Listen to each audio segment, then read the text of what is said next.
মধ্যে আবদ্ধ থেকে কি নির্মম তাদের মৃত্যুকাণ্ড। আজকে তাদের পরিবারের কথাগুলো কেউ চিন্তা করছে? মানবতার ফেরিওয়ালা যারা আছেন তারা চিন্তা করছে? কোথায় আপনারা?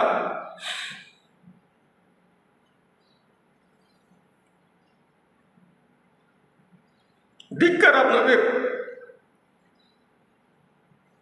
আজকে চলে গেছে সবাইকে একটা সাগরে ফালাইতে চলে গেছে, আজকে লোকগুলা মারা যাইতেছে। একটা অনুরোধ করতে পারলেন না জনগণদের যে ভাই তোমরা মাইরো না, এরা কনস্টেবল, এরা এসে থানার তারকা, অন্যায় আছে, হাজার আছে, এভাবে মানুষ মারা যাবে?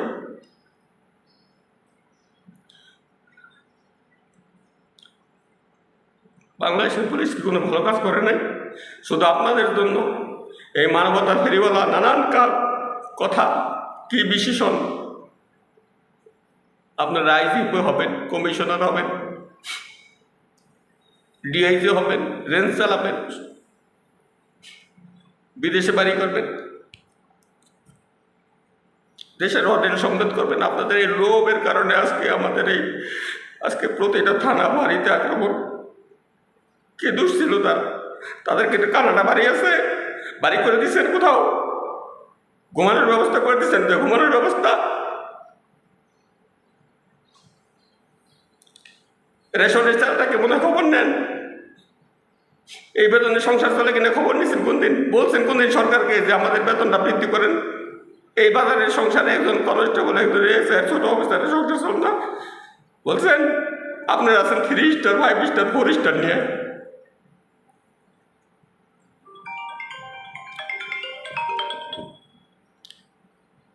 কেউ বলেন না, কারণ কি? এরা জুনিয়র অফিসার, এদের কিছু লাগে না, আপনাদের লাগে।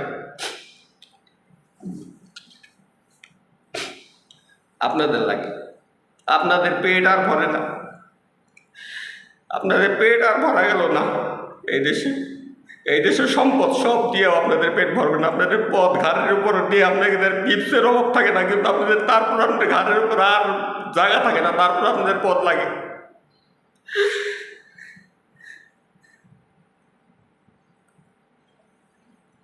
আজকে সবাইকে সামনে ঠেলে দিয়ে, এই কনস্টেবল এদের ঠেলে দিয়ে, থানার অফিসারদের ঠেলে দিয়ে আপনারা চলে গেলেন সবাই। কোথায় গেলেন আজকে আপনারা সবাই? আপনাদের চেহারায় তো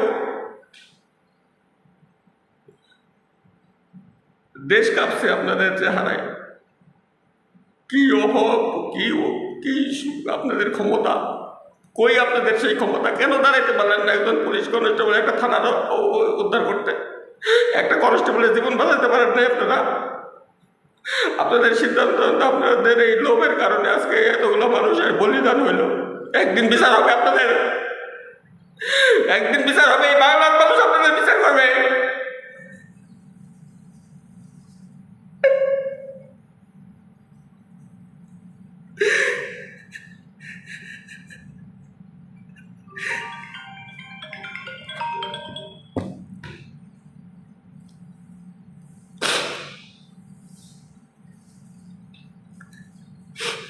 এই বাংলাদেশ পুলিশ আপনাদের বিচার করবে। যদি জীবিত থাকে আপনাদের বিচার হবে এখানে, এই বাংলার বাড়িতে হবে।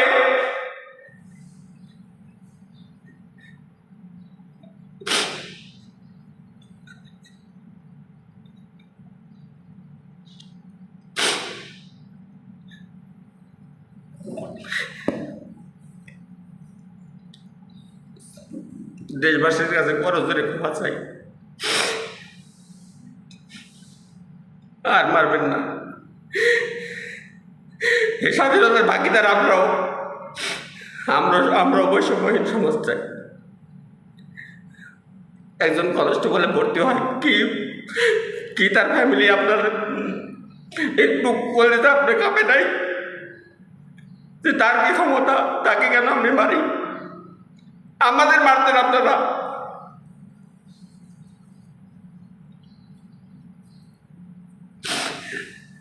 আমাদের মারতেন, আমাদের দোষ, আমার দোষ, আমাদের বাইরে যান আপনারা। কেন আপনার মানুষগুলো আপনাকে মারলেন?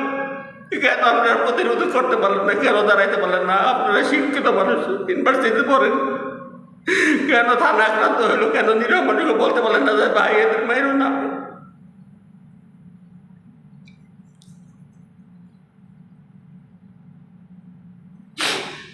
এরা কি সবাই অপরাধী ছিল? একটা মৃত্যু কাম্য না? যেটা হয়েছে সেটার জন্য আমরা দায়ী ছিলাম না। আমাদের কিছু করার নাই রে ভাই। আপনাদের দেশবাসীর কাছে এই কথাটাই অনুরোধ যে আমাদের কিছু করার ছিল না, আমরা শুধু হুকুম হুকুম হুকুম।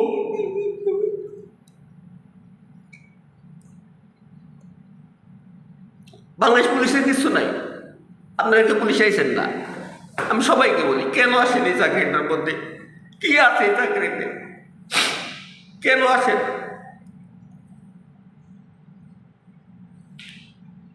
কোনো আইন নাই, কানুন নাই, ব্যক্তির ইচ্ছায় একটা ডিপার্টমেন্ট চলে, যে তখন চেয়ার এসে যার যার মতো করে তার মতো করে আইন বানায়। কেন ভাই? একজন কনস্টেবল কি কষ্টে কনস্টেবলের চাকরি পায় আপনাদের আইডিয়া আছে?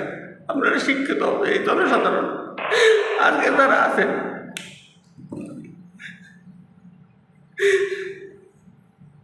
কত শিক্ষিত সমাজ আপনারা। ডাক্তার আসিফ নজরুল স্যার আছেন, আপনারা দেখেন, ভিতরে আসেন, কথা শুনেন। যারা এখন রাষ্ট্র চালাবেন তারা কথা শুনেন।